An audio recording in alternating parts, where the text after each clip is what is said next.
on est tous pareils. On a tous ce même sentiment. Ce sentiment de tristesse, de déception. Après la défaite. Mais bon, on est habitués, hein, nos supporters mancuniens. Yo, salut tout le monde, c'est Gata Volgar. J'espère que vous allez bien. Comme vous pouvez le voir, moi ça va pas. Je suis blasé. J'espère tout de même que vous avez passé une agréable journée. Aujourd'hui, on se retrouve pour le débrief du match Manchester United Atlético de Madrid. C'était une rencontre qui comptait pour les huitièmes de finale retour de Ligue des Champions. Défaite 1-0. Le seul buteur de la rencontre est Renan Lodi à la 41e minute pour les Colchoneros. Et avec ces défaites, on est éliminé de la Ligue des Champions, de la Coupe d'Europe.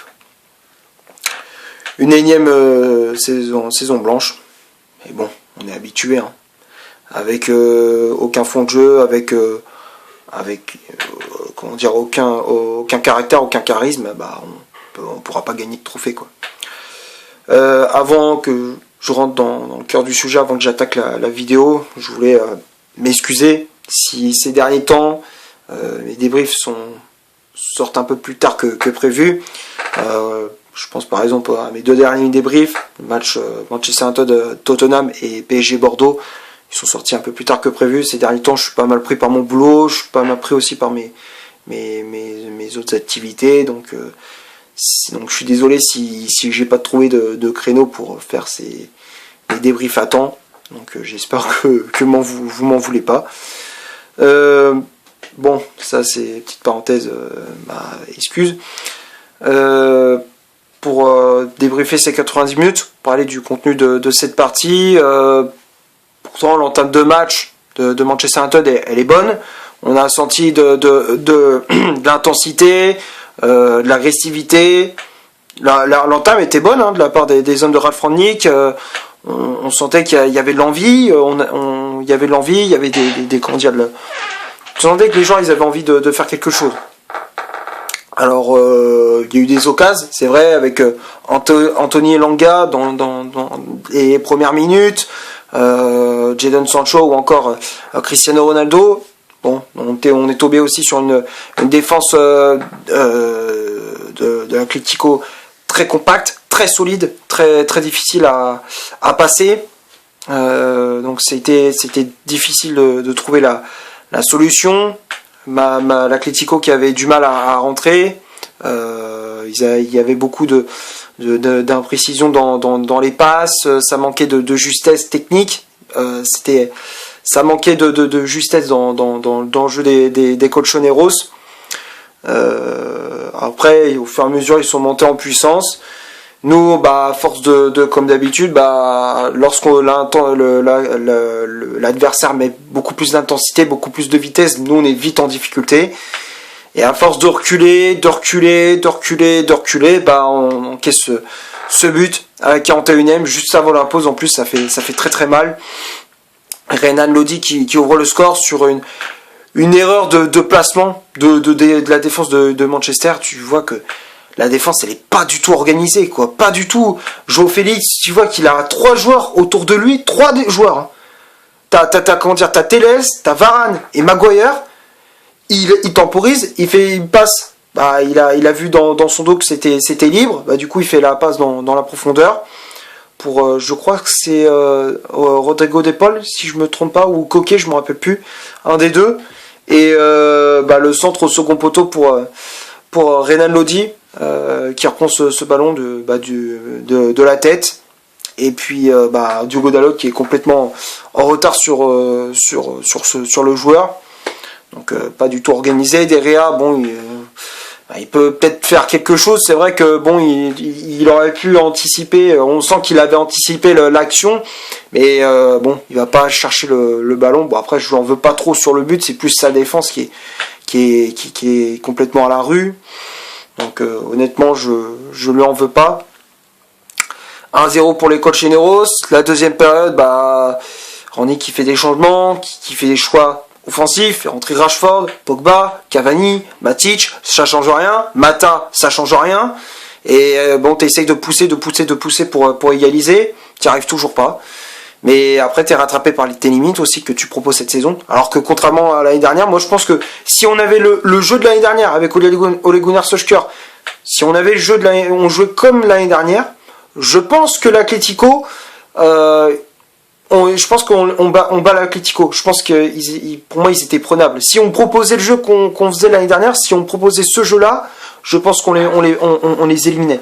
C'était sûr. Je suis sûr parce que quand tu vois que l'année dernière en Ligue Europa, on élimine l'AC Milan, même si on gagne 15-0, mais c'était très équilibré et tout, mais tu t'élimines l'AC Milan avec tu vois, un bon jeu, quoi. Enfin, un jeu qui est assez intéressant, tu vois. Et là, cette année, avec un jeu pourri, quoi, il n'y a aucun fond de jeu, il n'y a pas de leadership, il n'y a rien du tout. C'est une bouillie totale. Qu'est-ce que je te dis, l'Atlético, ils sont au-dessus de toi et tu montes toutes tes limites, quoi. Tout simplement. Donc l'Atlético mérite cette qualification, quoi. Même si bon, il y a l'arbitrage qui nous a pas aidé, ça par contre j'ai pas compris. Hein. À chaque fois quand l'Atlético mettait des taquets à des joueurs de United, pas de carton, rien, il y a des défauts de sifflet, mais par contre pas de carton, rien du tout. Et dès que c'était les joueurs espagnols, dès qu'on leur mettait juste une tapote tout le temps en train de pleurer, ah ça y est, là ça y allait. Là ils distribuaient les biscottes aux joueurs. Ça par contre il n'y avait pas de souci. Et donc ça m'a un peu énervé. Mais bon, qu'est-ce que je te dis, c'est comme ça, c'est une fois on se fait enfiler par l'arbitrage. Mais c'est pas grave, on y est habitué, comme je dis. On va passer maintenant à la composition d'équipe que Ralf Rangnick a nié pour cette rencontre. Alors, il y a des choses à dire. Pour moi, déjà, le 11 de départ, j'ai pas compris les choix. Il y a pas mal de certains choix de joueurs, j'ai pas compris. 4-2-3-1, Derrea dans les buts, ok. Varane, Maguire, bon, ça c'est ce qu'on voit d'habitude. Diogo Dalot avec Stés sur les côtés. Fred et McTominay devant la défense, ça j'ai pas compris. Alors Fred, bon, ok. Et par contre, McTominay, j'ai pas compris.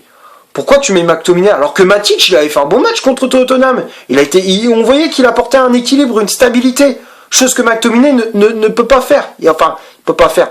Alors des fois il peut le faire, mais tu sens que il montre toutes ses limites aussi. Il a montré ses limites Scott McTominay dans l'entrejeu. Donc ça, première erreur. Deuxième erreur, Bruno Fernandes en numéro 10, mais moi je comprends pas pourquoi il le met titulaire, alors que là j'avais appris contre Tottenham, je comprenais pas pourquoi il n'était pas sur la feuille de match. Je savais pas s'il était suspendu ou il avait chopé le Covid ou des choses comme ça, mais en fait il avait chopé le Covid. Et là il revenait tout juste de cette maladie de merde. Et il le met titulaire d'entrée. Alors pourquoi ? J'aurais préféré voir peut-être Pogba comme contre Tottenham en numéro 10, ou alors tu mettais, tu t'essayes de jouer par exemple avec deux attaquants. Tu joues en 4-4-2 comme tu avais fait quelques mois avant, avec un duo d'attaque Ronaldo-Cavani. Moi c'est ce que j'aurais aimé voir. J'aurais aimé voir un duo d'attaque Ronaldo-Cavani. Cavani pour essayer de proposer des solutions, parce qu'on voyait souvent Ronaldo dézonner pour proposer des solutions à ses partenaires, et on voyait qu'il manquait quelque chose devant. Tu voyais que ça manquait pour un joueur pour essayer de se faufiler entre les lignes. Ça manquait, par exemple, un joueur comme Cavani, ça aurait été idéal. Un duo d'attaque Ronaldo-Cavani, c'est ce que j'aurais préféré. Donc là, c'est troisième erreur de Rangnick. Et après, les ailiers Sancho à gauche, Elanga à droite, Ronaldo en pointe. Les remplaçants, comme je disais, Rashford qui était entré en jeu à la place d'Elanga, Pogba à la place de Bruno Fernandes, Cavani à la place de Fred, Matic à la place de Scott McTominay et Juan Mata à la place d'Harry Maguire. Pas grand chose à dire, là j'ai dit ce que j'avais à dire pour le 11 de départ. Les stats de cette rencontre, qu'est-ce que je te dise, oui, l'Atlético ils ont été plus réalistes. L'Atlético ils ont été plus réalistes. Ils ont tiré deux fois. Deux fois, de une frappe cadrée, c'est arrivé au fond, quoi. C'est voilà, quoi. Qu'est-ce que je te dise de plus. J'ai les stats là, parce que j'ai essayé de trouver les statistiques. L'Atlético c'est 8 tirs dont 3 frappes cadrées, enfin 8 tirs, mais ils ont été beaucoup plus réalistes que nous en première période. C'est ce que je disais, les deux tirs de frappe cadrée, c'était en première période. Ils ont été beaucoup plus réalistes, et dont un but, ils étaient beaucoup plus réalistes. Et allez, en possession balle, 61% pour United, 11 tirs total dont 5 cadrés. 14 fautes commises, donc contre 12 pour l'Atlético. J'ai pas grand chose à dire pour les stats, quoi. Enfin, pas grand chose à dire. On va passer maintenant au top et au flop de cette rencontre. Derrea, bon, à part son but encaissé, bon, qu'est-ce que je te dise. Derrea, pour moi, il a fait quand même des arrêts importants sur des frappes de Rodrigo de Paul, Joao Félix, il a été quand même important, il a quand même limité la casse, même si dans les relances, c'était pas trop ça, mais on va dire que ça va, Derrea, il a pas été mauvais. Ensuite, Diogo Dalot, Raphaël Varane, Maguire, Telles. Le seul qui a pour moi été bon, c'était Raphaël Varane, qui a limité la casse à plusieurs reprises, qui a évité la catastrophe, parce que bon, quand tu vois comment il est entouré, je le peins, pauvre Maguire, c'est plus faire une passe, ce mec-là, il a perdu toutes ses capacités de défenseur qu'il avait l'année dernière. Qu'est-ce qui lui est arrivé à Maguire pour qu'il soit devenu nul, qu'il soit devenu catastrophique? 93 millions. À chaque fois quand je le vois faire un mauvais match, je repense direct à son prix. 93 millions. Normalement, un joueur à 93 millions, tu t'attends à un défenseur de classe mondiale, quoi. Tu m'aurais dit Varane 93 millions quand il était à son prime. J'aurais dit pas de problème, tu sais. Bon, c'est un prix assez cher, mais c'est un très bon défenseur. Mais là, même pas, c'est Maguire, frère. Harry Maguire.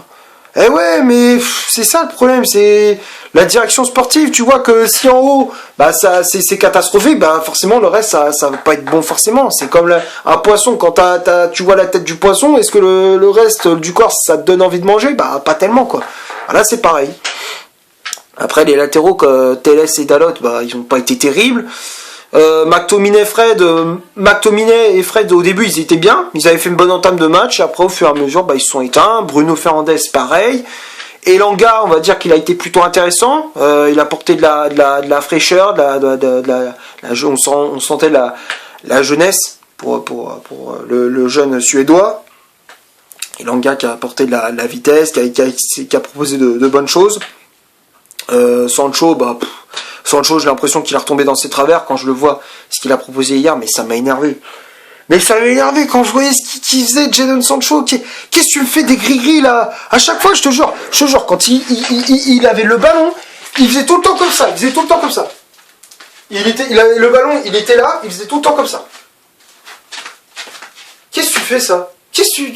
Pourquoi tu fais ça? C'est quoi l'intérêt de faire ce genre de choses? Tu sais très bien que à chaque fois qu'il faisait cette feinte, chaque fois Rodrigo de Paul ou Stefan Savic le contraient. À chaque fois. Arrête de joue plus simple.